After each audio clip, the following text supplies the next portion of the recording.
Samantala sa kaugnay pa rin pong balita, Rick Lee at Zimmer Raz na suspect pa rin sa pambubugbog sa aktor at TV host si Bong Navarro, babasahan na ng sakdal sa Taguig Regional Trial Court. Ang detalye naman ng balita mula naman sa aming kasamang si Ara Perez, live via phone patch. Ara, magandang hapon sa iyo.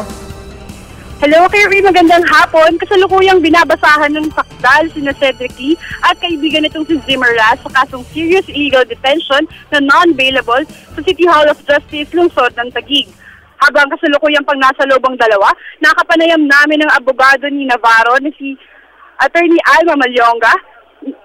Ayon kay Attorney Alma Malyonga, nais silang pagtibayan ng ebidensya laban sa kasong rape na ipinapataw ng modelong si Bernice Cornejo laban kay Navarro. Aniya, si Cornejo na mismo ang umamin na binigyan niya ng permisong pumunta si Navarro sa kanyang condominium sa Taguig noong January 20, kaya't imposible umanong na-rape ito noong January 17. Dahil dito, napagpasyahan ng kampo ni Navarro na maghain ng supplementary affidavit bilang paggalang sa tamang proseso ng batas. Samantala, didinggin ni Judge Cortez ang motion na inihain ni Lee at ni Raz sa May 6